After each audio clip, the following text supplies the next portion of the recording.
Akasbani Imphal Nayani Devi na pau pajari ahanba da maru oiba pau Manipur da COVID-19 positive oiba masing lising nipan hele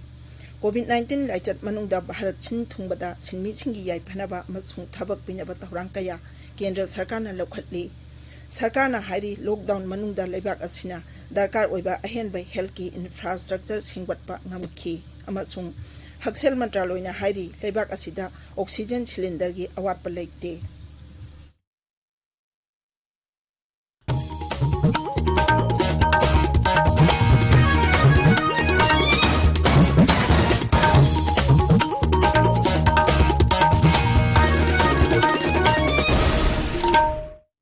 Manipur da COVID-19 positive oiba masing lising nipan hele ngarang naung nami chani kuntramapan positive oirakpadagi haujik phawbada apunba positive oiba masing lising nipan chani tara sure naba pharakpa masingna lising taruk chamri tara nipan sure naba phabagi chang chada humpudra nipan dasmik amataret yaure haujik active case lising ama chatret nipumanga leiri ngarang COVID-19 na naba Imphal West tagi miwai ama sikhibaga loinana raija asida laina asidagi laikhedaba masing niputaret sure Churachandpur jila da medical college ama sanaba raija ki mantri mandal na warep laure Mukhyamantri Nongthombam Biren Singna sabapati oiduna ngarang mahaki secretariat ta pangthokiba mipamna tongan ba project sing sengwat sagatpagi thabak paikatpadasu ayaba pikre State journalist ki pension ki senpham lupali sing nipanda hengatpasu mantri mandal na yare Shiksha Mantri Dr. Thokjom Radhe Syamna hairi haukiba matam khara asida raija asida nupi singi mathakta chathaba miut minaiga mari lainaba case sing masing hengalakle maram aduna asigumba crime sing asi karidagi horlibano haibadu khangdoknaba khonaba tangai phade Mantri nangarang Imphal West ki DC office complex ta leiba Manipur State Commission for Women linghat khibagi tara mari suba kumon thoramda wangang ki COVID-19 laichat manung da Bharat chin thungbada sinmi singi yai phanaba amasung thabak pinaba thaurang kaya Kendra Sarkar na lokhatli PIB na thopa cherol amana hai Kendra Sarkar gi advisory matung inna building and other construction workers ses phandagi lupa koti lising mangarom construction worker koti anirom da pikre sector asi migrant worker khwaidagi masing yamna thabak piba sector ni Kendra gi labor mantraloy na lingkhat khiba control room kunna sinmi lak ani romda makoigi panduna leramba lupa koti chawhum longi khusuman pithokre Pradhan Mantri Garib Kalyan Yojana gi makhada lupa koti ama lak tariat ki package ama sinmi yauna lairaba singi damak pikre aduga mi koti marphu romda lemna cheng kg manga amasung hawai kg amamam yenthokli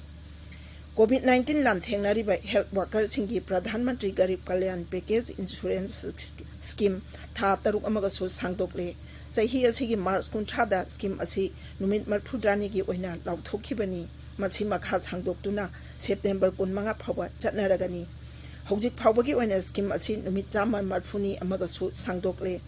Central Sector Scheme asina community health worker yauna health care provider singda lupa lakh yankhai gi insurance coverage piri masida COVID-19 na maram oiduna leikhidabasu honchilli Arunachal Pradesh ki Mukhyamantri Pema Khandu COVID-19 positive oire Twitter da thagat pawarol amada Sri Khandu na hai mahak positive oire adubu layungdi utte mahak masa isolation tawduna leiri masung mahaka nakna ruba khudingma SOP innaba appeal tawri Arunachal Pradesh ta security gi mioi mapan yauna mi chamo humphudra taruk nongno positive oirakpadagi apunba positive case lising taruk chani marphudani pan sure Primary Health Center amada thabak tawba chahi yankhai suraba mioi ama lekhidabadagi laina asina siba masing taramathoi sure Meghaloi da nongna mi chamo humphudani thoi COVID-19 positive oirakpadagi active case masing lising ama chani pan taranipan sure Raija asigi apunba positive oiba masingna lising mari supna kuntra taret sure ngarang mi kuntra mapan naba parakpadagi punna naba phaba masing lising ani chama marphudra sure ngarang miwai ama sibadagi laina asina siba masing kunmapan sure Nagaland ngarang mi kuntra COVID-19 na nabadagi pharakhi aduga tara mangana positive oirakhi Raija asida naba phabagi chang chada humphudra manga dasmik ama yaure Hojik active case lising ama chani humpumapan leiri naba phakiba masingna lising ahum chamapan kuntaret sure Sikkim da ngarang naungna mi ani sikhibadagi COVID-19 na siba masing taramapan sure ngarang naungna mi angkai mari positive oirakpadagi apunba positive oiba masing lising ani chama humpudra humdoi sure active case सामरी हुमरी लेरी नाबा फबा अपुनबा मसिंगना लिसिंग अमा चाटुक मधुद्रा सूरे असम दा education department ना माहिरोई सिंगी बैंक अकाउंट लाख 95 हांगनबा थबक लोखटले अमसुंग जीरो बैलेंस अकाउंट हांगबा याहनबा बैंक सिंगदा खंगनख्रे principal secretary education B Kalyan Chakravarty ना हाई बैंक अकाउंट का लोइना माहिरोई सिंगदा आधार कार्ड सु पीगनी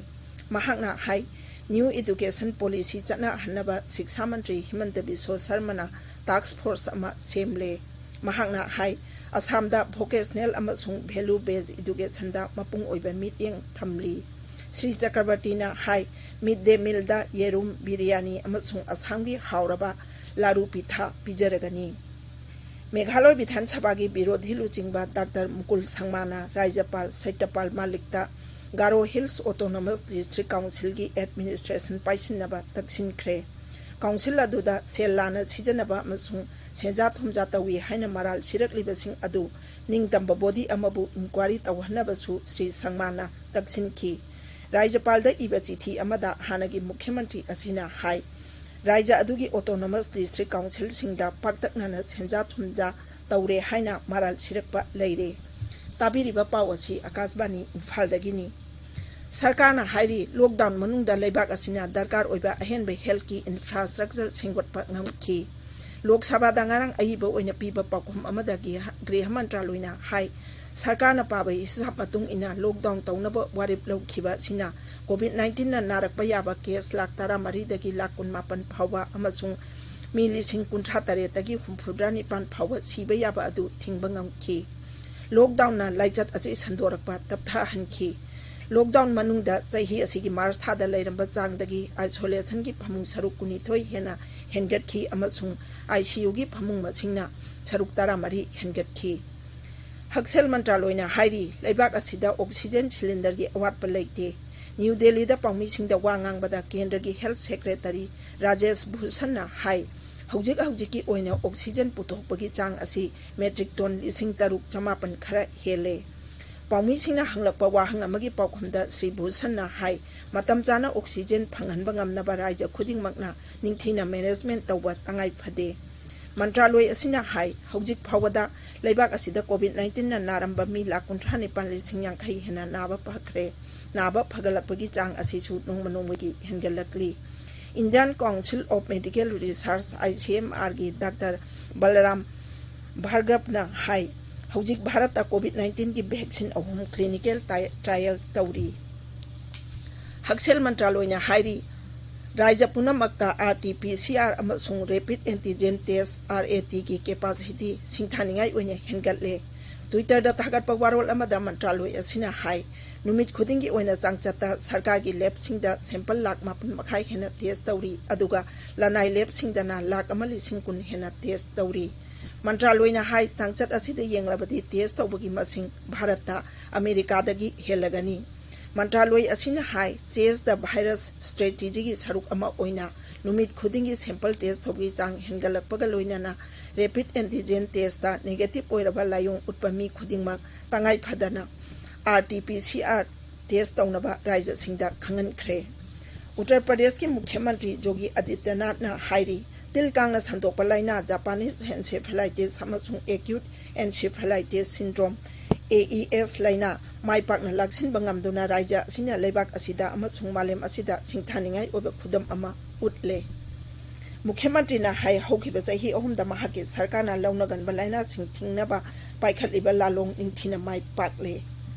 अरोइबदा मरुओबा पाउ अमो हन्ना मणिपुरदा कोविड-19 पॉजिटिव ओइबा मसिंग 9,000 हेले कोविड-19 लाइचत मनुंगदा भारत सिन थुंगबदा सिनमी सिंगी याइफनबा अमसुंग थबक पिनबा थौरांग कया केंद्र सरकार ना लौखटली सरकार ना हाइरी लॉकडाउन मनुंगदा लेबाक असिना दरकार ओइबा अहेनबे हेल्थ की इंफ्रास्ट्रक्चर सेंगोटपा ngамखी अमसुंग हक्सेल मंत्रालयना हाइरी लेबाक असिदा ऑक्सीजन सिलेंडर की अवाटपा लेते पाउ लुजरे।